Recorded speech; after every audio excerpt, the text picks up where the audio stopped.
ওই মুহূর্তগুলো কিভাবে সে আল্লাহর সবচেয়ে বেশি নিকটে পৌঁছতে পারবে সেগুলো আল্লাহর সৃষ্টি, এবং এগুলো আমাদেরকে জানানো হয়েছে। আমাদের কাজ হলো সেগুলো প্রয়োগ করা, এবং এর মাধ্যমে আমরা আল্লাহ সুবহানাহু ওয়া তাআলার কাছে খুব দ্রুত পৌঁছে যেতে পারবো এবং অনিষ্ট থেকে বাঁচতে পারবো। তো যে আল্লাহ আমাদেরকে এই কল্যাণ অকল্যাণের জ্ঞান দিয়েছেন, আমরা তার প্রশংসা করি, আমরা বলি আলহামদুলিল্লাহ। সালাতু ওয়াস সালাম প্রিয় নবী মুহাম্মদুর রাসূলুল্লাহ সাল্লাল্লাহু আলাইহি ওয়াসাল্লামের প্রতি, যার মাধ্যমে আমরা এই কল্যাণকর দিন পেয়েছি, যিনি দ্বীন ইসলামটাকে উত্তমভাবে পালন করে আমাদেরকে দেখিয়েছেন যে এইভাবে আল্লাহর গোলামি করতে হয়। এটাই হচ্ছে বন্দিগি। এইভাবে আল্লাহ সুবহানাহু ওয়া তাআলা সন্তুষ্ট হবেন। তা আমরা সেই রাসূলের প্রতি সালাত এবং সালাম পাঠ করি, যিনি আমাদের কাছে সর্বশ্রেষ্ঠ এবং সর্বশেষ রাসূল হয়ে আগমন করেছেন। আমরা বলি আল্লাহুম্মা সাল্লি আলাইহি, আল্লাহুম্মা বারিক আলাইহি। রুকন সাউন্ডটা একটু করে দেন, রিপিট করতেছে কেন, মানে ইকোটাকে ঠিক করে দেন যাতে বাড়ি না খায়, ডাবল যেন না হয়। আপনাদের অবগতির জন্য আমার চলমান খুতবার বিষয় হচ্ছে আল্লাহ সুবহানাহু ওয়া তাআলার জিকির কেন্দ্রিক আজকারগুলো এবং দোয়া কখন কতটা করতে হয়। এই মর্মে আমরা শুরু করেছি। ইনশাআল্লাহ জিকিরের পুরো পাঠটা আমরা কমপ্লিট করব। আর হতে পারে এটা আমার পক্ষ থেকে একটা লিখনীয় ইনশাআল্লাহ পেশ করা যেতে পারে।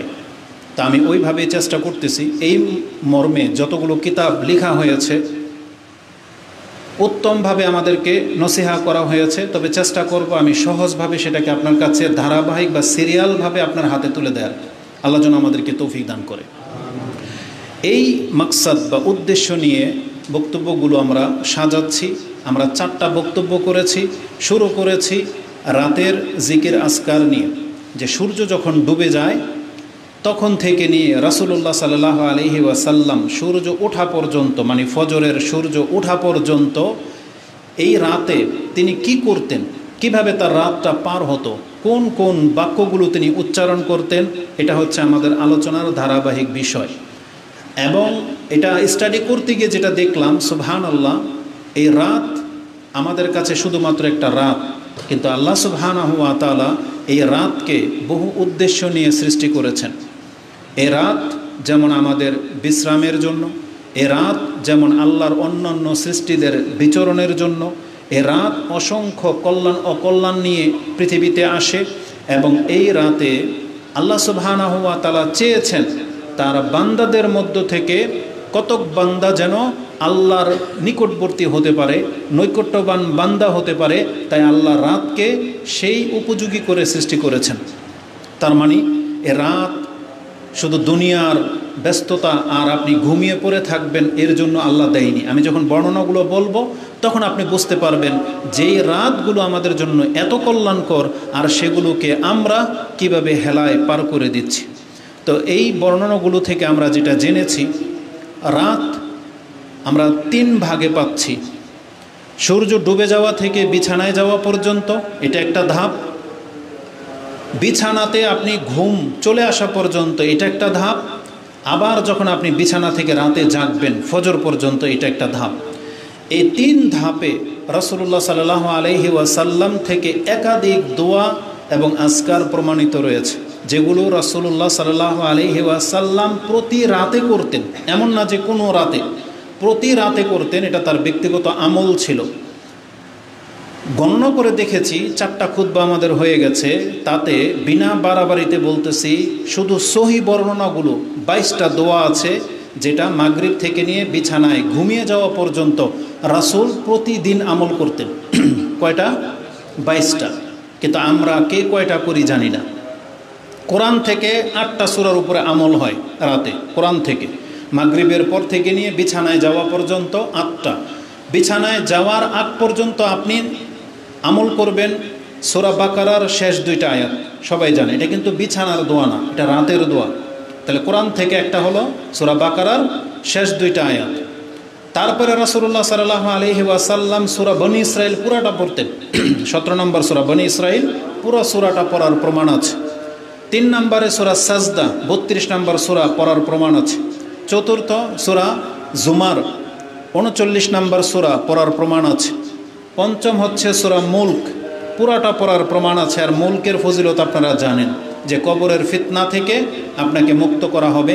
বরং আমি যে বর্ণনাটা পেয়েছি তাতে আছে বিচারের মাঠে, এটা কবরকে বলা হয়নি, মরার পরে আর কি, কবরে বা বিচারের মাঠে আপনার পক্ষে সুপারিশ করবে সূরা মুলক।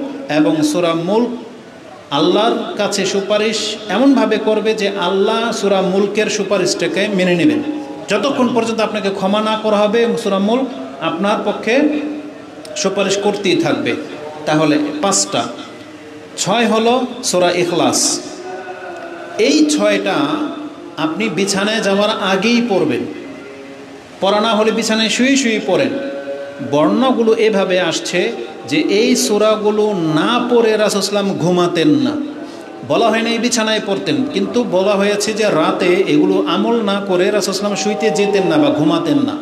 তাহলে সন্ধ্যা মাগরিবের পর থেকে নিয়ে, মাগরিবের সালাতের পর থেকে নিয়ে বিছানায় যাওয়া পর্যন্ত এই 6টা সূরার প্রতি আপনি আমল করবেন।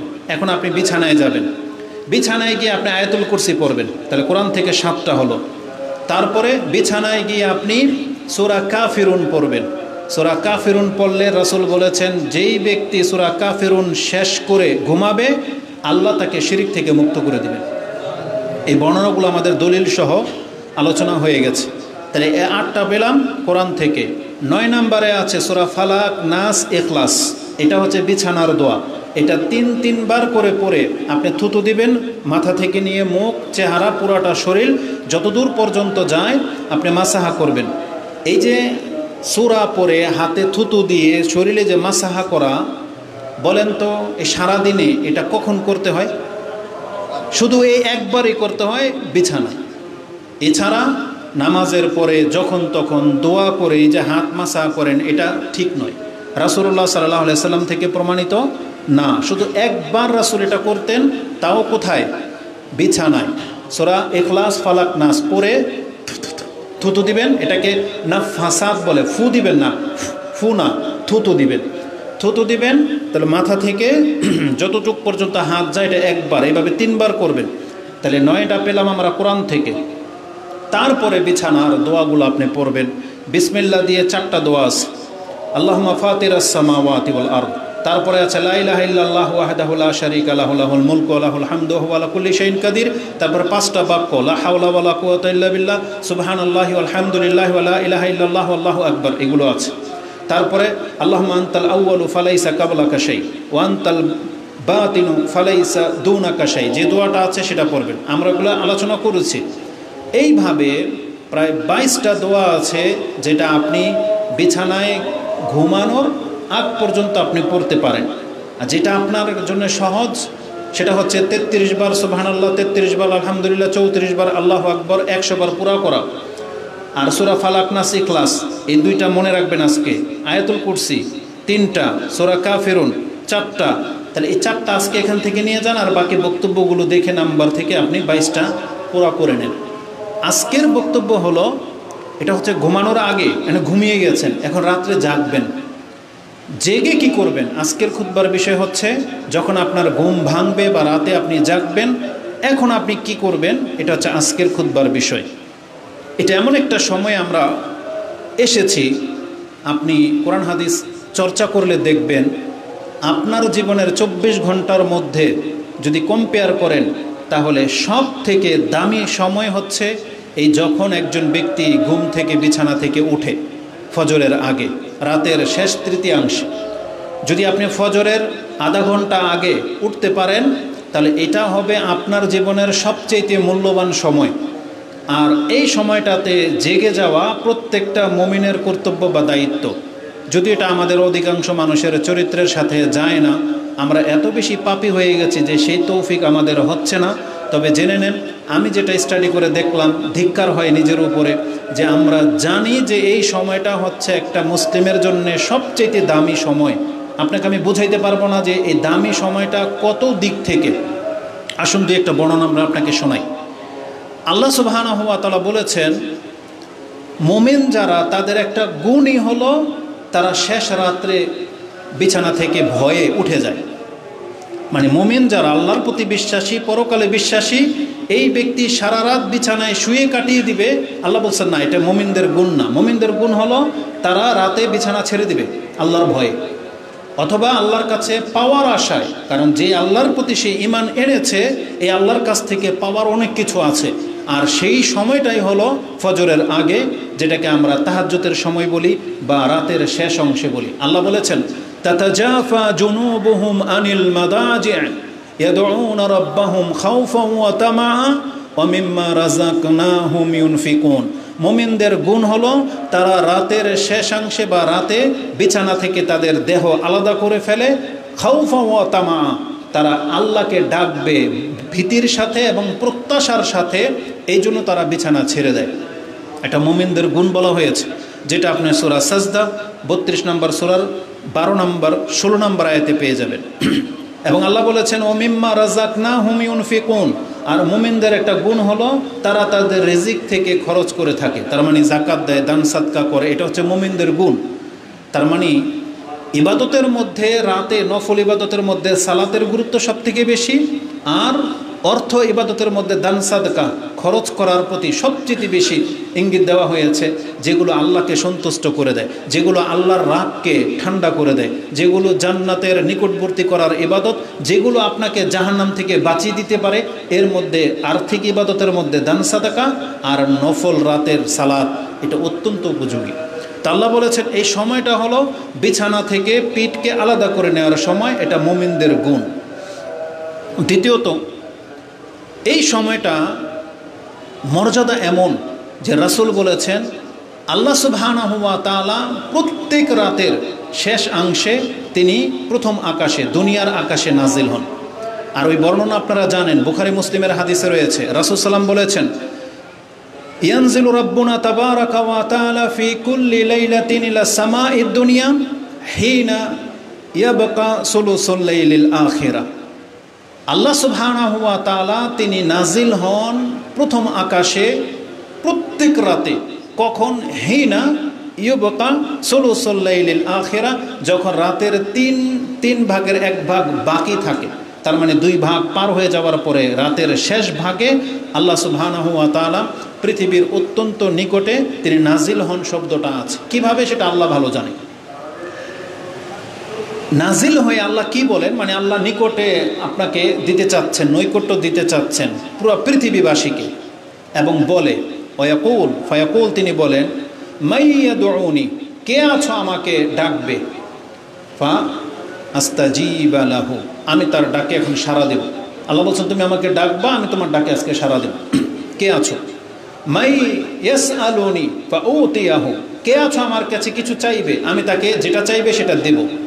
এবং আল্লাহ বলেন কে আছো মাই ইয়াস্তাগফিরুনি, কে আছো আমার কাছে ইস্তিগফার করবে, ক্ষমা চাইবে। আল্লাহ বলতেছেন ফাআগফির লাহু, আমি তাকে ক্ষমা করে দেব। তাহলে 3টা যেটা আমাদের জীবনের সবচেয়ে বেশি পাওয়া বা চাহিদা, প্রয়োজন, সেটা কি?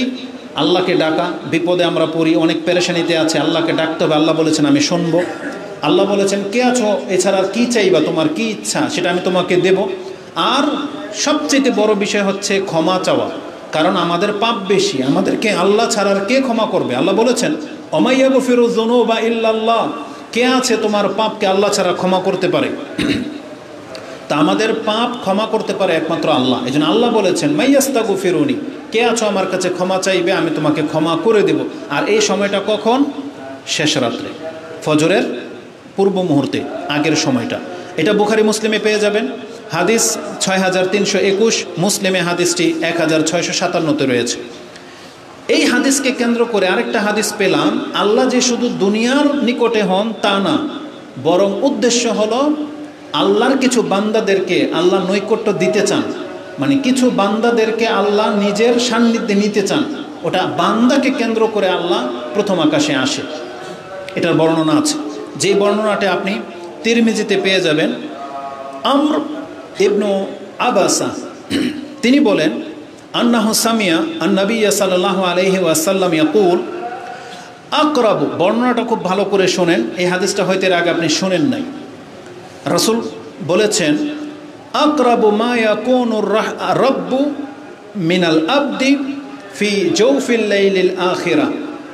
আল্লাহ সুবহানাহু ওয়া তাআলা ওই হাদিসে ছিল প্রথম আকাশে নাজিল হন, আর এই হাদিসে আছে আল্লাহ তার বান্দার নিকটে হন রাতের যখন গভীর হয়ে যায়, মানে একেবারে শেষ রাতের গভীর যখন হয়ে যায়, গভীর রাতে।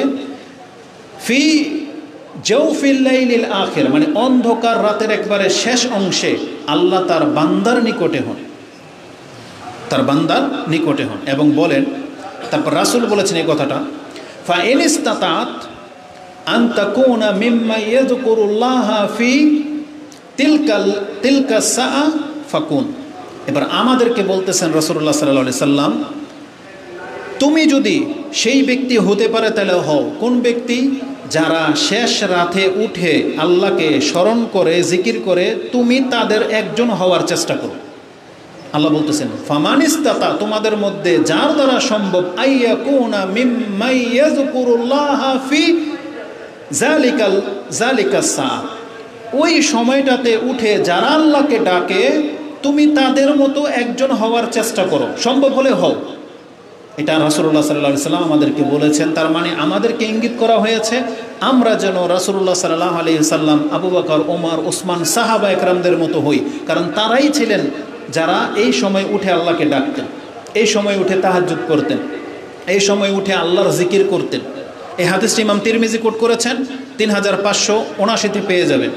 আরেকটু ঘাঁটলাম, দেখলাম যে ওই আমর ইবনু আবাসা, তিনি যেই দিন ইসলাম গ্রহণ করবেন মদিনাতে এসে, সেই দিন তিনি রাসূল সাল্লামকে জিজ্ঞাসা করেছিলেন ইসলাম গ্রহণ করার সময় যে কোন সময়টাকে আমি বেছে নিলে আল্লাহকে সবচেয়ে কাছে পাওয়া যাবে, কোন সময়ের ডাক আল্লাহ দ্রুত শোনেন, বা কোন সময় আল্লাহর জিকির আল্লাহর কাছে পৌঁছে, এই বাক্যগুলো তিনি বলেছিলেন।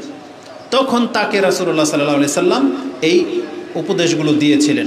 একটা বর্ণনায় আসছে, আমর ইবনু আবাসা ইয়াকুল কুলতু ইয়া রাসূলুল্লাহ হাল মিন সাআতিন আকরাবু মিনাল উখরা আও হাল মিন সাআতিন ইউবতাগা যিকরা, এমন কোনো সময় আছে যেটা একটার চাইতে আরেকটা বেশি প্রাধান্যযোগ্য সময়, মানে আমি কোন ওয়াক্তটাকে বেশি প্রাধান্য দেব, এমন কোনো খাস ওয়াক্ত আছে? অথবা বলেছিলেন এমন কোনো ওয়াক্ত আছে যেই সময় আল্লাহর জিকির আল্লাহকে পাওয়া যাবে। এবং আরেকটা বর্ণনায় আসছে, ইয়া রাসূলুল্লাহ আইয়ুল লাইলি আসমাউ, রাতের কোন অংশে আল্লাহ দোয়া শুনে থাকেন। এটা আবু দাউদের ভাষা। তার মানে তিনটা জিনিস আপনি যদি জানতে চান কোন সময়ে ডাক আল্লাহর কাছে দ্রুত পৌঁছে, বা আল্লাহ সাড়া দিয়ে থাকেন, বা আল্লাহর জিকির আল্লাহ শুনে থাকেন কোন সময়, এটা যেমন আপনি জিজ্ঞেস করতেছেন, ওই তাকে এই কথাটা বলেছিল যে সেটা হচ্ছে জৌফিল লাইলিল আখিরা, আর সেটা হচ্ছে অন্ধকার রাতের শেষ অংশ। এই সময়টাতে রাসূলুল্লাহ সাল্লাল্লাহু আলাইহি সাল্লাম বলেছেন আল্লাহ নিকটে আসেন, আল্লাহ আপনার ডাক শুনবেন এবং আপনার ডাকের জবাব দেবেন, আপনার চাহিদা পুরা করা হবে, যা চাইবেন আপনাকে দেওয়া হবে।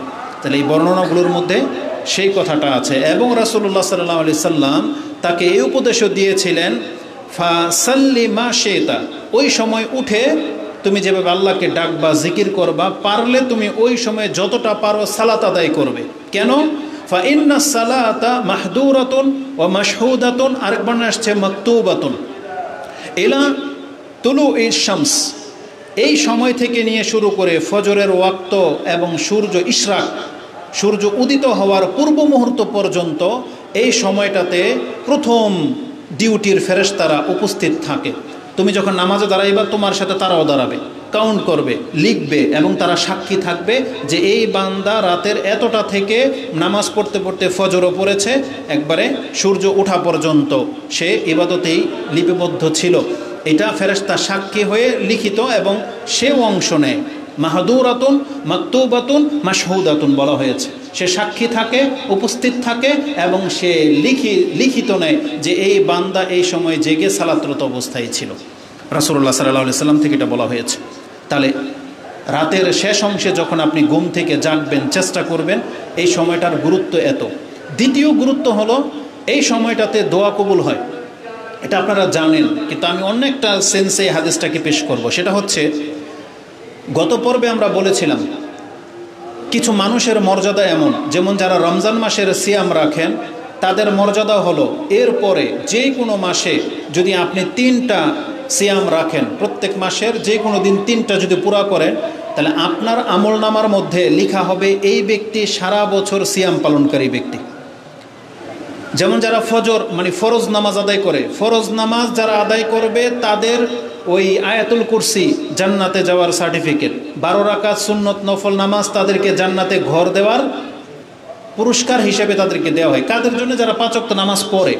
তাহলে ঠিক বিছানায় যারা গিয়ে আল্লাহকে জিকির করে করে ঘুমায়, তারা এমন ব্যক্তি, এমন মর্যাদার ব্যক্তি, তারা যদি রাতের ঘুম ভাঙে তাহলে তাদেরকে আল্লাহ কি মর্যাদায় ঘুম ভাঙায় সেটা দেওয়ার জন্যে আপনাকে হাদিসটা পেশ করতেছি। ঘুমাই তো আমরা সবাই, রাতে অনেকে জাগেনও, কারো প্রস্রাবের চাপে জাগেন, পিপাসার জন্য জাগেন, কারেন্ট চলে গেলে জাগেন, বা ঘুম বেশি হয়ে গেছে তখন জাগেন, বাচ্চার কান্নাকাটিতে জাগেন, কোনো একটা ঘটনায় আপনি জাগেন, হয়তো ফজরের আগেই হয়তো জাগেন, কিন্তু তার মর্যাদা আর যেই ব্যক্তি জিকির করে ঘুমিয়েছে তার মর্যাদা এক না। একটা হাদিস আমরা গত পর্বে বলেছিলাম যে মা মিন মুসলিমিন ইয়াবিতু আলা যিকরিল্লাহি তাহিরান, যেই ব্যক্তি পবিত্র অবস্থায় আল্লাহকে জিকির করতে করতে ঘুমায়, ওই যে 22টা দোয়ার কথা বলেছি, অন্তত যতটা পারেন আপনি পড়বেন, পড়ে আপনি ঘুমাইলেন, তাহলে আপনি হচ্ছেন জিকিরকারী ব্যক্তি।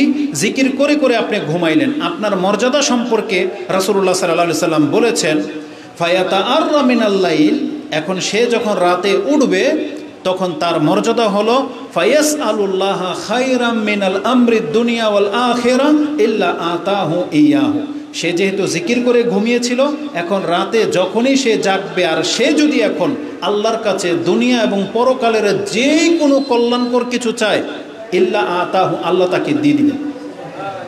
তাহলে এটা হচ্ছে আপনি বিছানায় জিকির করে ঘুমানোর মর্যাদা।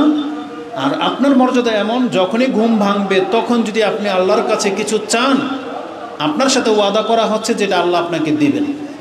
তো এখানে আমরা এটাও পেলাম যে শেষ রাতে ঘুম ভাঙলে আল্লাহর কাছে চাওয়া, আল্লাহকে ডাকা বা আল্লাহর জিকির করা, এটা প্রমাণিত হয়, যেটা আপনি মুসনাদে আহমদে 22,048, আবু দাউদে হাদিসটি 5,042 এবং ইবনে মাজাতে হাদিসটি 3,881, মিশকাতে আপনি হাদিসটি 1,215-তে পেয়ে যাবেন। তাহলে এই হাদিসটাতে আমরা দেখতে পেলাম যে রাতে জিকির করে ঘুমালে আপনার এই মর্যাদা।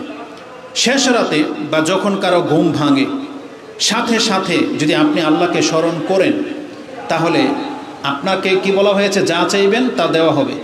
আর এই সময়টাতে যখন কেউ জেগে আল্লাহর স্মরণ করে, আপনার পাপ ক্ষমা করে দেওয়া হবে, যদিও পাপ সমুদ্রের ফেনা সমান হয়। এই বর্ণনাটা কি আছে?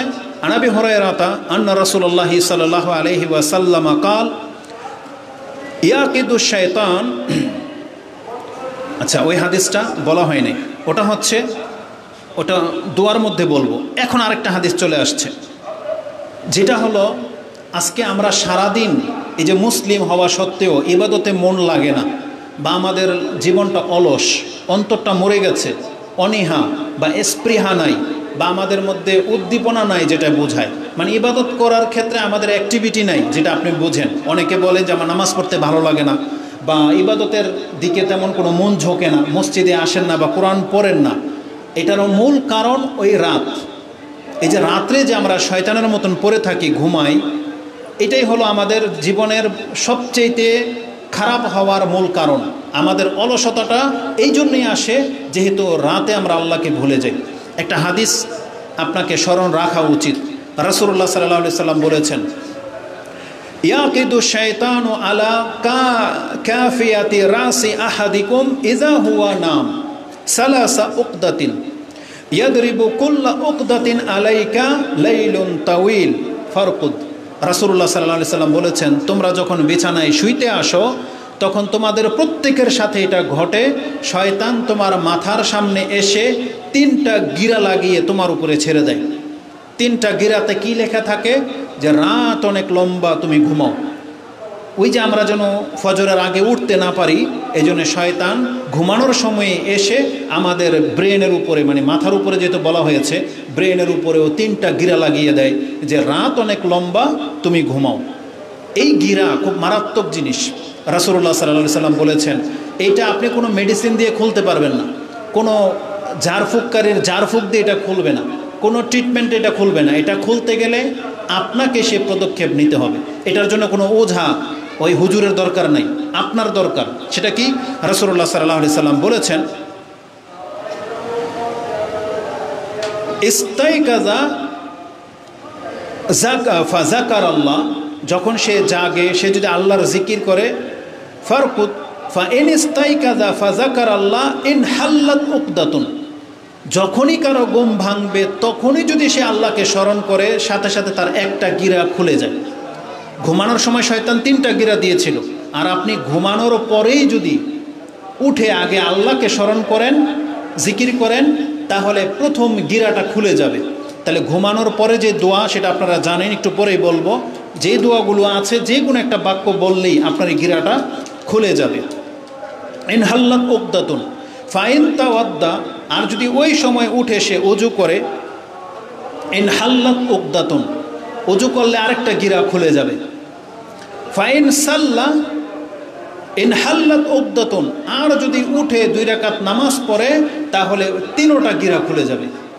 তার মানে আল্লাহর নাম নেওয়া, ওযু করা, এবং রাতে সম্ভবপর আপনি 2 রাকাত হলেও যদি সালাত আদায় করেন, তাহলে আপনার সেই গিরা খুলে যাবে। এটা শুধু তাহাজ্জুদ নামাজের জন্য খাস না, হতে পারে এটা ফজরের ওয়াক্তেই। ধরেন রাতে আপনি যখন ঘুম ভাঙলো ফজরের ওয়াক্তেই, আপনি তখন উঠলেন, আল্লাহর জিকির করলেন, ওযু করলেন, এবং ফজরে যে 2 রাকাত সুন্নত পড়েন না, ওইটা হলেও আপনার গিরা খুলে যাবে। তার মানে যারা প্রতিনিয়ত ফজরের সালাত আদায় করে, তাদের এই গিরা থাকে না, এটা ইঙ্গিত বহন করে। আর যারা রাতেই উঠে পড়েন, তাহলে ওই রাতের সালাতের মাধ্যমে তার গিরা অলরেডি খুলে যাবে। রাসূলুল্লাহ সাল্লাল্লাহু আলাইহি সাল্লাম বলেছেন, ফাইন তাওয়াদ্দা সাল্লা ও ইন হাল্লাত উকদাতুন, রেজাল্টটা কি? ফাআসবাহা নাশীতান তাইয়িবান নাফস, তখন সে দিনের বেলায় উৎফুল্লের সাথে পবিত্র দেহ নিয়ে পৃথিবীতে বিচরণ করতে সমর্থ হয়। এই সকাল যে আমরা জাগি, তাহলে সারাদিন সে তাইয়িবান নাফস বলা হয়েছে, সেই ব্যক্তি একটা এমন আত্মা পায়। ফাআসবাহা নাশীতান তাইয়িবান, নাশীতা হচ্ছেন উৎফুল্ল, উৎফুল্ল এবং চাঞ্চল্যকর একটা দেহ, অলস না, যে কোনো কাজ করতে আপনার মধ্যে তৃপ্তি পাবেন আপনি। ইবাদতগত বিষয়, কিন্তু এটা দুনিয়াবি কোনো কাজের বিষয় না, এটা ইবাদতগত বিষয়। আর যদি এমনটা কেউ না করে, লাম ইউসিব খায়রান, যদি কেউ এই কাজটা না করে, তাহলে সে আর কোনো কল্যাণ পাবে না। তার মানে আপনি যদি ফজরের সালাত আদায় না করেন, বা রাতের ফজরের পূর্বে 2 রাকাত সালাত যদি আদায় না করেন, তাহলে সারাদিন আপনি আর কোনো কল্যাণকর কাজে তেমন একটা অংশ নিতে আপনি সক্ষম হবেন না। কারণ রাসূলুল্লাহ সাল্লাল্লাহু আলাইহি সাল্লাম বলেছেন, লাম ইউসিব খায়রান, কোনো কল্যাণ আপনার দ্বারা সেই দিন আর হবে না। আর এটা বাস্তব প্রেক্ষাপট বোঝা যাচ্ছে, যারা ফজরের সালাত অন্তত পড়ে না, সারাদিন তাদের সাথে ধর্মকর্মের তেমন কোনো সম্পর্ক থাকে না। হয়তো কোনো সিচুয়েশনে কারণবশত সে হয়তো মার্কেটে গিয়েছে, সেখানে সবার দেখা দেখি জোহর হয়তো পড়ে নেবে, কিন্তু তার ইবাদতের সেই স্পৃহা জাগবে না, তার মুখ দিয়ে আল্লাহর জিকির বেরোবে না, ইস্তেগফার বেরোবে না, দান সাদকা হয়তো হবে না। আর যেই ব্যক্তি ফজর পর্যন্ত ঘুমাইলো, তার মানে সেই দিন যে সে সিয়াম রাখবে তার কোনো প্রমাণও হচ্ছে না। কারণ সিয়াম রাখতে হলে তো তাকে ফজরের সময় জাগতে হয়, তাই না? সে সেহরি খাবে বা কিছু। তো প্রথম কথা হচ্ছে যে ফজরের নামাজই পড়ে না, তার সিয়াম রেখেও কোনো ফায়দা হবে না, কারণ নামাজটা হচ্ছে মূল। আলাকুল্লি হাল, এই হাদিস বহু দিকে যাবে, আমি জাস্ট আপনাকে বোঝাতে চেয়েছি রাতে ঘুম ভাঙলে আল্লাহর জিকির করার গুরুত্ব কতটুকু, এই হাদিসগুলোতে সেই বর্ণনাগুলো দেওয়া হয়েছে, যেটা আপনি বুখারীতে 1142 নম্বরে, মুসলিমে হাদিসটি 1704, এবং আবু দাউদে 1306, আর ইবনে মাজাতে হাদিসটি 1329-এ পেয়ে যাবেন। তাহলে রাতে উঠে যে জিকির করতে হয়, এই মর্মে আমরা আপনার কাছে গুরুত্বের পেশ করতে গিয়ে এতগুলো কথা বলেছি যে আল্লাহ প্রথম আকাশে নাজিল হন, বরং আল্লাহ তার বান্দাকে নৈকট্য দিতে চান এই সময়টাতে, এই জন্য এই সময়টাকে স্থির করা হয়েছে। এই সময়তে দোয়া কবুল হয়, এই সময়তে আপনি কল্যাণকর যা কিছু চাইবেন আল্লাহ আপনাকে দেওয়ার জন্য প্রস্তুত রয়েছেন। এটা হলো রাতের শেষ অংশের অবস্থা। এখন কি দোয়াগুলো রাসূলুল্লাহ সাল্লাল্লাহু আলাইহি সাল্লাম পড়তেন ঘুম ভাঙলে, সেটা আমি আপনাদের কাছে বর্ণনা করি।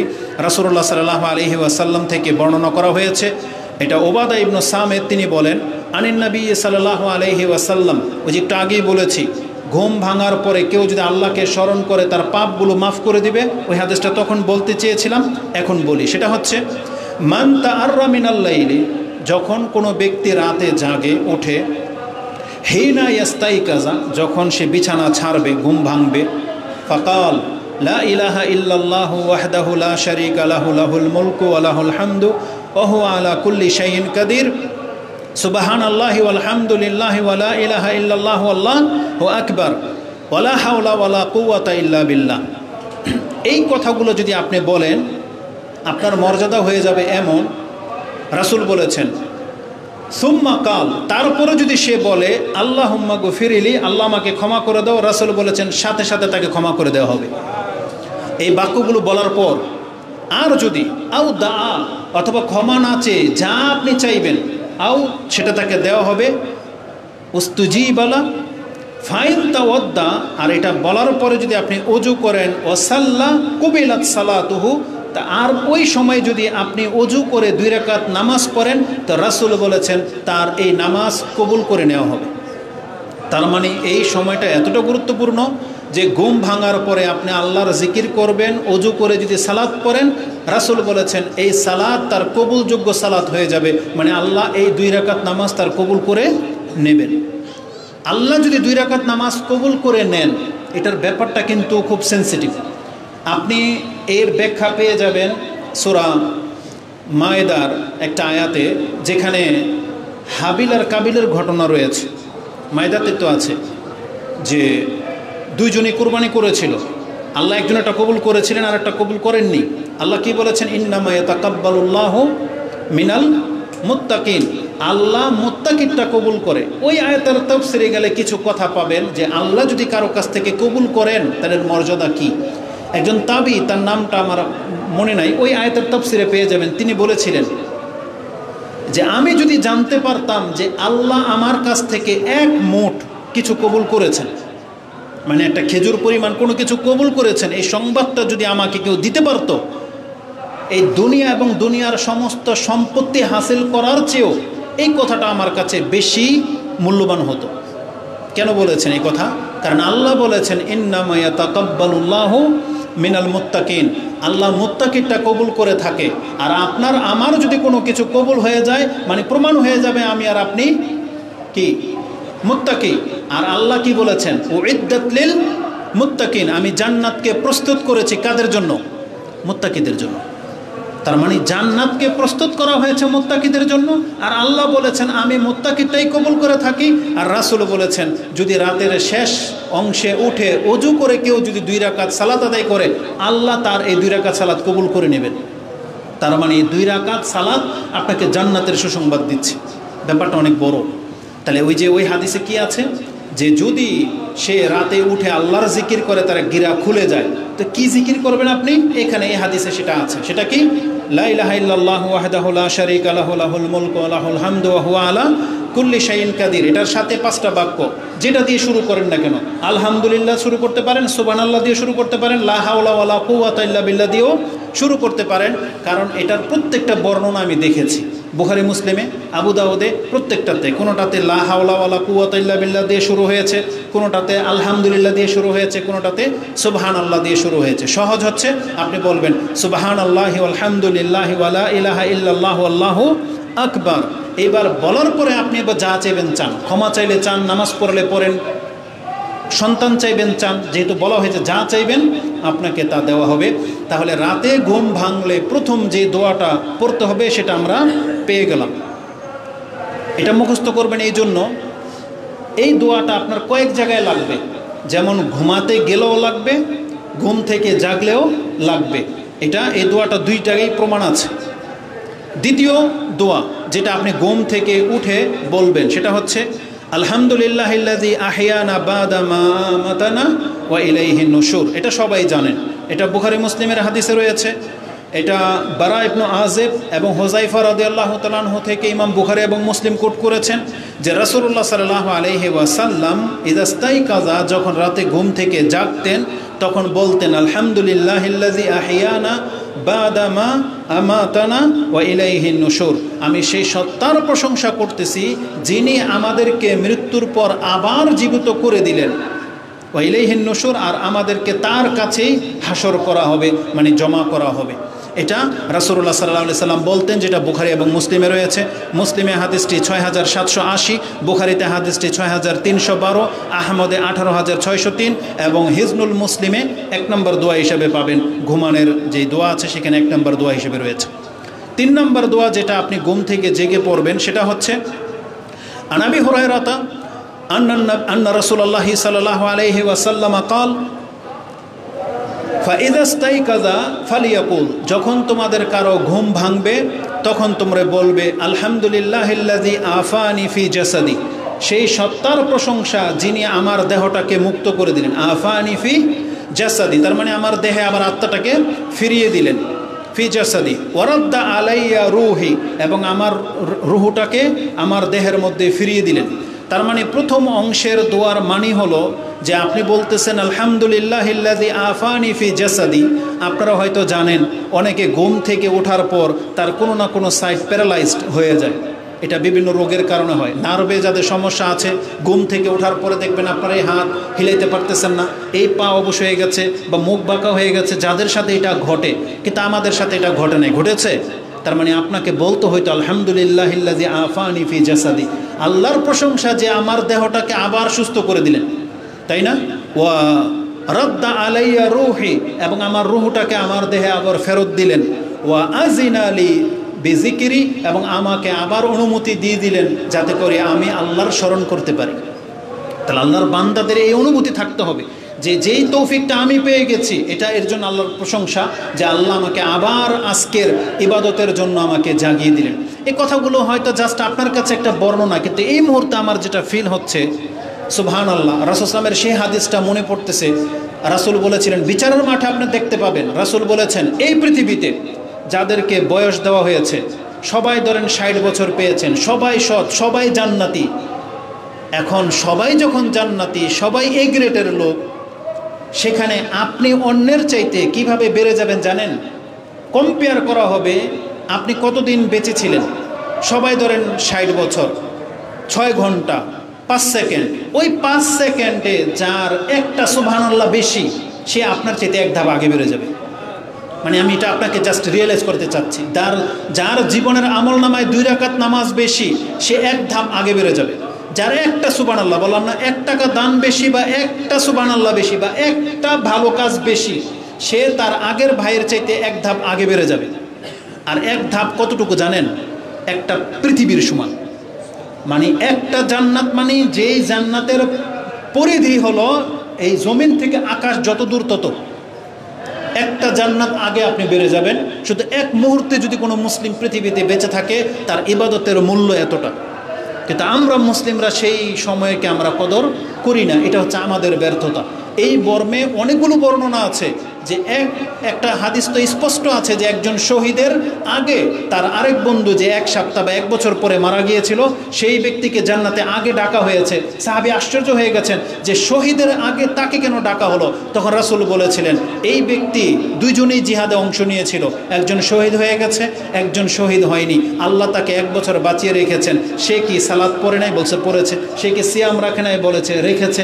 বলেছে তার এই সিয়াম, তার সালাত, তার ওই শহীদ বন্ধুদের চাইতে 1 ধাপ আগে বাড়িয়ে দিয়েছে। এই জন্য ইবাদতকে আপনি ছোট করে দেখেন না। এই যে সময়গুলো যে দোয়ার মধ্যে সেটা আছে যে ওয়াজিনা লি বিজিকিরি, আল্লাহ আমাকে অনুমতি দিয়ে দিলেন যে আমি যেন আল্লাহর জিকির করতে পারি, এই তৌফিকটা আল্লাহর পক্ষ থেকে হয়। তাহলে এই দোয়াটা তিরমিজিতে আছে, যেটা আপনি 3401 নম্বরে, এবং সুনানে আল কুবরা লি নাসাইতে 10636 এবং হিজনুল মুসলিমে 3 নম্বর দোয়া হিসেবে আপনি পাবেন। চতুর্থ দোয়া তাতে আছে রাসূলুল্লাহ সাল্লাল্লাহু আলাইহি ওয়াসাল্লাম সূরা আলে ইমরানের 10টি আয়াত পাঠ করতেন। তার মানে কোরআন থেকে আমরা রাতে 10টা আমল পাচ্ছি। 9টা আগে হয়ে গেছে, এখন একটা পেলাম। সেটা হচ্ছে সূরা আলে ইমরানের শেষ 10টি আয়াত রাসূলুল্লাহ সাল্লাল্লাহু আলাইহি ওয়াসাল্লাম পাঠ করতেন। কখন? এই বর্ণনাকে তাহাকিক করলে আপনি দেখতে পাবেন, সেটা হচ্ছে তাহাজ্জুদের পরে আপনি যদি কিছুক্ষণ আবার অপেক্ষা করেন, ঘুমান বা অপেক্ষা করতে থাকেন, ওই সময়টাতে পড়বেন। মানে ফজরের ওয়াক্তর আজান হওয়ার আগ মুহূর্তে রাসূল সাল্লাল্লাহু আলাইহি ওয়াসাল্লাম এটা করতেন। তিনি 2 রাকাত নামাজ পড়তেন, আবার কাত হয়ে থাকতেন, তারপরে উঠে চোখ কসলাতেন, তখন তিনি আয়াতগুলো পাঠ করতেন। তারপরে বেলাল রাদিয়াল্লাহু তাআলা আসতো, রাসূল সাল্লাল্লাহু আলাইহি ওয়াসাল্লাম আজান দিত, তারপর রাসূল সাল্লাল্লাহু আলাইহি ওয়াসাল্লাম 2 রাকাত সুন্নত পড়তেন, তারপরে গিয়ে ফজরের নামাজে উপস্থিত হতেন। তাহলে 2 রাকাত সুন্নত পড়ার আগের ঘটনা এটা যে রাসূলুল্লাহ সাল্লাল্লাহু আলাইহি সাল্লাম আলে ইমরানের শেষ 10টি আয়াত পাঠ করতেন। আমি বর্ণনা করলাম, শুধু বলে দিলাম, এটা বুখারীতে আপনি 183 নম্বর হাদিস, বুখারীতে 992 নম্বর হাদিস, মুসলিমে 1674 নম্বর হাদিস, আবু দাউদে 1367 নম্বর হাদিস এবং হিজনুল মুসলিম এটা 4 নম্বর দোয়া হিসাবে আপনি পেয়ে যাবেন যে রাসূলুল্লাহ সাল্লাল্লাহু আলাইহি সাল্লাম আলে ইমরানের শেষ 10টি আয়াত পাঠ করতেন। যদিও কোনো বর্ণনায় একটা আয়াতের কথা আছে, যেমন বুখারীর একটা হাদিসের মধ্যে 4569 এবং 6215 এবং 7452 তিনটা হাদিসের মধ্যে বুখারীতে একবার বলার কথা আছে, কিন্তু সঠিক হলো মূলত উনি একটা আয়াত শুধু এখানে ব্যবহার করেছেন, কিন্তু উদ্দেশ্য হচ্ছে সেই আয়াত থেকে একবারে 10টা আয়াত পুরাই রাসূলুল্লাহ সাল্লাল্লাহু আলাইহি সাল্লাম পাঠ করতেন, যেটা আপনি অন্যান্য হাদিসে এবং আবু দাউদে 18 নম্বর হাদিসে পেয়ে যাবেন যে রাসূল সাল্লাম 10টা আয়াত পুরা পাঠ করতেন। পঞ্চম দোয়া হিসাবে রাতে উঠে আপনি যেটা করবেন সেটা হচ্ছে, যদিও বর্ণনাটা এমন, এই দোয়াটা আপনি হয় ফজরের আগে যদি তাহাজ্জুদ পড়েন, 2 রাকাত নামাজ পড়েন, সেই রাকাতের সেজদায় পড়বেন, অথবা ফজরের সুন্নতে পড়বেন, অথবা মসজিদে আসার সময় পড়বেন। এই দোয়াটা শেষ রাতের দোয়া, নামাজের সাথে রিলেটেড। আব্দুল ইবনে আব্বাস যেই বর্ণনাতে আলে ইমরানের 10টা আয়াত পড়ার কথা রয়েছে, ওই একই বর্ণনাতে এই কথাটাও রয়েছে যে আমি রাসূলুল্লাহ সাল্লাল্লাহু আলাইহি ওয়াসাল্লামকে এই দোয়াগুলো করতে শুনেছি। ওয়া কানা ইয়াকুলু ফি দুআই, তিনি তার দোয়াতে বলতেন, আল্লাহুম্মা জাআল ফি কলবি নূরা ওয়া জাআলনি ফি বাসারি নূরা ওয়া ফি সামঈ নূরা ওয়া আইয়ামিনি নূরা ওয়া আন ইয়াসারি নূরা ওয়া আন ফাওকি নূরা ওয়া মিন তাহতি নূরা ওয়া আন আমামি নূরা ওয়া খালফি নূরা। মানে আল্লাহ, তুমি আমার চেহারাতে, আমার দৃষ্টিতে, আমার শ্রবণ শক্তিতে, আমার উপরে, আমার নিচে, আমার ডানে বাঁয়ে, সামনে, পেছন থেকে কি করো? নূর দান করো। এটা আপনি আল্লাহর কাছে চাইবেন। জাআলনি ফি নূরা ওয়া জাআলনি ফি নূরা, আল্লাহ তুমি আমার জন্য নূর দান করো। এবং বর্ণনাকারী বলতেছেন, আমার কাছে আরও 7টা অঙ্গের কথা আছে যে বর্ণনা করা হয়েছে, সেটা হচ্ছে আমার রক্তে নূর দান করো, আমার রগে নূর দান করো, আমার চামড়াতে নূর দান করো, আমার চুলে নূর দান করো, আমার হাড্ডিতে নূর দান করো, আমার ঘামের মধ্যে নূর দান করো। এভাবে রাসূলুল্লাহ সাল্লাল্লাহু আলাইহি সাল্লাম এই আল্লাহর কাছে চাইতে থাকতেন। তার মানে এই দোয়াটা পড়ার উত্তম সময় হলো রাতের শেষ অংশে, যদি নামাজে পড়েন সেজদাতে বেশি ভালো, অথবা মসজিদের দিকে আসতে গিয়ে তখন পড়েন, অথবা ফজরের 2 রাকাত সুন্নতের সেজদাতে আপনি পড়তে পারেন। বর্ণনাটা এইভাবেই আছে, যেটা আপনি বুখারীতে 6316 এবং মুসলিমে 1673 আপনি পেয়ে যাবেন। যেমন মুসলিম ও নাসাইতে রয়েছে, সুম্মা খারাজা ইলা সালাতি ফাসাল্লা ফাজাআলা ইয়াকুলু ফিস সালাতিহি, যে রাসূলুল্লাহ সাল্লাল্লাহু আলাইহি ওয়াসাল্লাম তিনি তার নামাজে এই দোয়াটা পড়েছিলেন, যেটা মুসলিমের 1679 রয়েছে। এবং বলা হয়েছে, সুম্মা কামা ইউসাল্লি ওয়া কানা ইয়াকুলু ফিস সুজুদ। আরেকটা বর্ণনায় আসছে যে তিনি দাঁড়াতেন রাতের ঘুম থেকে উঠে এবং সেজদাতে তিনি এই দোয়াটা করতেন। এটা আপনি নাসাইতে 1121 পেয়ে যাবেন। এবং আবু দাউদের ভাষা হচ্ছে, সুম্মা খারাজা ইলা সালাহ, তিনি তখন বের হতেন নামাজের জন্য, সুম্মাত্তাকা ওয়া হুয়া ইয়াকুল, এবং তিনি যখন বের হয়ে আসতেন তখন তিনি এই দোয়াটা করতেন, যেটা আপনি আবু দাউদে 1353 পেয়ে যাবেন। তার মানে আমরা এই সর্বশেষ রাতের নামাজ, রাতের জিকির হিসাবে এই 4টা দোয়া পাচ্ছি। পঞ্চম একটা দোয়া বলবো, এটা হচ্ছে এক্সট্রা। সেটা কাদের জন্য? যারা কোনো স্বপ্নে দেখেন তাদের জন্য। অনেকে আছে না, স্বপ্নে দেখার কারণে ঘুম ভেঙে যায়, ভালো স্বপ্ন হোক অথবা মন্দ স্বপ্ন হোক, হয় ভয়ে ঘুম ভেঙে যায় অথবা উৎফুল্ল কোনো কিছু দেখলে তার ঘুম ভেঙে যায়। স্বপ্নের কারণে যদি কারো ঘুম ভাঙে, এখন সে কি বলবে? এইটা বর্ণনা এখানে আছে। এটাও যেহেতু রাতের জিকিরের সাথে সম্পর্কযুক্ত, এজন্য এটাকে এখানে সেরে দেই।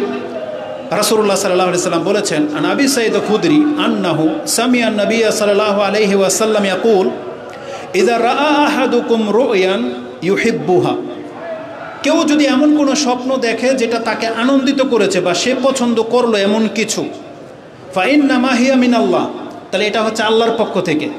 তার মানে আজকে স্বপ্নের ব্যাখ্যায় একটা কথা বলে দিই, যদিও স্বপ্নের ব্যাখ্যা সম্পর্কে আমি জানি না, কিন্তু আমরা জানি স্বপ্ন কয় রকম, 3 রকম। একটা স্বপ্ন আল্লাহর পক্ষ থেকে, কিছু স্বপ্ন হচ্ছে শয়তানের পক্ষ থেকে, আর কিছু হচ্ছে খেয়ালি, মানে আপনি সারাদিন যেটা করেন, চিন্তা করেন বা ভাবেন ওটাই স্বপ্নে আসে। এই যে 3 রকম বলা হয়েছে, এই বর্ণনাগুলোতে স্পষ্ট মানে আল্লাহর পক্ষ থেকে যে স্বপ্নটা দেখানো হবে এটা নিছক ভালো ছাড়া মন্দ হবে না, এটা জেনে নেন। মানে আল্লাহর পক্ষ থেকে 2 রকম স্বপ্ন দেখানো হয় না, ভালো দেখানো হয় মন্দ দেখানো হয় না, আল্লাহর পক্ষ থেকে শুধু ভালো স্বপ্ন দেখানো হয়, এটা একটা স্পষ্ট আপনি জেনে নেন। আর শয়তানের পক্ষ থেকে শুধু খারাপগুলো দেখানো হয়। তার মানে আল্লাহ আপনাকে কোনোদিন স্বপ্ন দেখাবে না যে আপনাকে মেরে ফেলা হচ্ছে, আপনাকে এই করা হচ্ছে সেই করা হচ্ছে, এগুলো শয়তানের পক্ষ থেকে হয়। কারণ আল্লাহ শুধুমাত্র মানুষকে ভালো স্বপ্ন দেখান, এটা আল্লাহর পক্ষ থেকে হয়ে থাকে। তো ফালি আহমাদিল্লাহ, যদি কোনো ব্যক্তি ভালো স্বপ্ন দেখে ঘুম ভাঙে তাহলে সে যেন উঠে কি বলে, আলহামদুলিল্লাহ। তার মানে এটাও ঘুম ভাঙার পরের জিকির অন্তর্ভুক্ত। ভালো স্বপ্ন দেখলে আপনি বলবেন আলহামদুলিল্লাহ।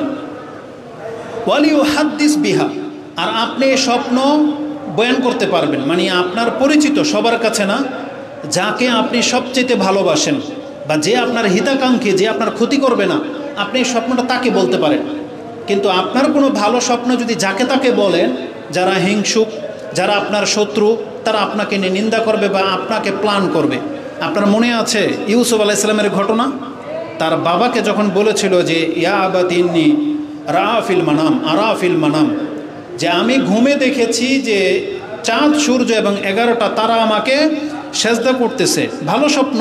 আর তার বাবাকে গিয়ে বলেছে, আর তারা বাবা কি বলেছে, খবরদার তোমার এই স্বপ্ন কিন্তু ওর ভাইদের কাছে বলবো না। বোঝেন কেন? তার মানে যদি তারা জানতো যে ইউসুফ আলাইহিস সালাম নবী হবে তো তাকে মেরেই দিত, কূপে না ফেলে দিয়ে মেরেই দিত। কিন্তু এটা রেজাল্ট ঘটছে কখন? মিশরে যখন বাদশাহ তার সামনে এসে, তার বাপ মা এসে তাকে সেজদা করেছে, তার 11 ভাই সহ, সেই দিন তার স্বপ্নের ব্যাখ্যা তিনি বুঝতে পেরেছিলেন যে তার বাবা কেন নিষেধ করেছিল যে সবার কাছে এগুলো বলতে হয় না।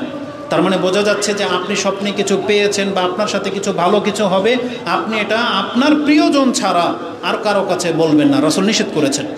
তারপরে বলেছেন আর যদি ফাইন্না ওয়াইজা রা গায়রা যালিকা মিম্মা ইয়াকরাহু, আর আপনি স্বপ্নে যদি ভালো কিছু না দেখেন, যদি এমন কিছু দেখেছেন যেটা আপনি পছন্দ করেন না, তাহলে এটা হচ্ছে শয়তানের পক্ষ থেকে। রাসূল বলেছেন ইয়াকরাহু ফাইন্নামা হিয়া মিনাশ শাইতান, এটা হচ্ছে শয়তানের পক্ষ থেকে। ফালিয়াস্তাইজ বিশাররিহা, আরেক বর্ণনা আসছে ফালিয়াস্তাইজ মিনাশ শাইতানি ওয়া শাররিহা, তুমি শয়তান এবং শয়তানের খারাপি থেকে আল্লাহর কাছে আশ্রয় চাও। মানে যেই বিপদটা আপনি দেখেছেন, কেউ আপনাকে মেরে দিচ্ছে, কিছু চুরি হয়ে যাচ্ছে, আপনার সন্তান মারা যাচ্ছে, বা আপনার কোনো একটা ক্ষতি হয়ে গেল, বা আজকালকার মহিলারা বেশি স্বপ্ন দেখে, বুঝছেন, পুরুষের চাইতে মহিলাদের স্বপ্ন খুব বেশি, কারণ আমাদের কাছে ফোন আসতে আমরা বুঝি। এমন কোনো বিষয় নাই যে তারা স্বপ্নে না দেখে, তো তারা পেরেশানি তো পরেও বেশি। এই জন্য হাদিসের উপর আপনি আমল করার চেষ্টা করবেন। ভালো কিছু হলে কি বলবেন? বলেন আলহামদুলিল্লাহ। আর কার কাছে বলবেন? ডুব পেটাবেন, ফেসবুকে স্ট্যাটাস দিবেন, আমি স্বপ্নে দেখেছি আমি আকাশে উঠতেছি, এটা বলবেন। স্বপ্নে দেখেছি আমার 4 বউ, এটা বলবেন। যেটা আজকে আমরা তো দেখি, মানে ফেসবুক গরম করে ফেলায়েন না। রাসূল কি বলেছেন? কার কাছে বলবেন? আপনার পছন্দনীয়, মানে খুব কাছের কেউ, ওটা স্ত্রীও নাও হইতে পারে, অনেকের স্ত্রী নিজের পছন্দ নাও হইতে পারে। এখানে উদ্দেশ্য হচ্ছে যে আপনার কল্যাণ চায়, হতে পারে সেটা আপনার বাপ মা, হতে পারে আপনার বোন, হতে পারে আপনার ভাই, হতে পারে সেটা আপনার স্ত্রী, হতে পারে আপনার সন্তান, হতে পারে আপনার এমন কোনো বন্ধু, হতে পারে কোনো আলেম বা কেউ, মানে যে আপনার ভালো চায়, আপনার ক্ষতি করবে না কোনো দিন, শুধু তাকে বলতে রাসূল সাল্লাল্লাহু আলাইহি ওয়াসাল্লাম বলছেন, অন্য কাউকে বলতে বলেন নাই। এই জন্য স্বপ্ন দেখলেই আপনি ফেসবুকের মধ্যে স্ট্যাটাস দেওয়া শুরু করে দিয়েন না। এই জন্যে আমাদের তকদিরের মধ্যে তো গিরা লেগে গেছে, আমাদেরকে আমল করতে হবে। তো স্বপ্ন সংক্রান্ত আরও কতগুলো কথা ছিল, এখানে আমরা সময় যেহেতু অনেক হয়ে গেছে আমরা আর বলবো না। স্বপ্ন সম্পর্কে আদব হলো, যদি আপনি ভালো কিছু দেখতে পান আলহামদুলিল্লাহ বলবেন। আর রাসূল বলেছেন যদি খারাপ স্বপ্ন হয়, শয়তান আপনাকে খুব ডিস্টার্ব করতেছে, আপনি আউযু বিল্লাহি মিনাশ শাইতানির রাজিম বলে, মুসলিমের আরেক বর্ণনায় আসছে ফালিয়ালতাফিত, আপনি বাম দিকে 3 বার থুতু ফেলবেন, আউযু বিল্লাহি মিনাশ শাইতানির রাজিম বলে 3 বার থুতু ফেলবেন, এটা হচ্ছে দ্বিতীয় করণীয়। চতুর্থ করণীয় হচ্ছে আপনি যেই কাঁধে শুয়েছিলেন সেই কাঁধটাকে পরিবর্তন করে দেন। ডান কাঁধে শুয়েছিলেন, বাম দিকে হয়ে যান। বাম কাঁধে ছিলেন, ঘুম ভেঙে দেখেন যে আপনি বাম কাঁধে আছেন, তাহলে ডান কাঁধে, মানে বিছানাটাকে চেঞ্জ করে ফেলেন। এই 3টা কাজ করতে হবে। আর এটা কারো কাছে বলবেন না, ভালো বা মন্দ কারো কাছে বলবেন না। ভালোটা হইলে বন্ধু বা হিতাকাঙ্ক্ষীর কাছে বলবেন, খারাপ কিছু দেখলে কারো কাছে বলবেন না। শুধু আপনি আল্লাহর কাছে আশ্রয় চাইবেন যে আল্লাহ আমি এই খারাপি থেকে আমি আশ্রয় চাচ্ছি। আর যদি আপনি আউযুবিল্লাহি মিনাশ শাইতানির রাজিম বলে 3 বার থুতু ফেলেন, বিছানা পরিবর্তন করে দেন। রাসূল বলেছেন যেই ভয় আপনি পাচ্ছেন এই ভয় পাওয়ার কোনো দরকার নাই, আপনার কোনো ক্ষতি হবে না।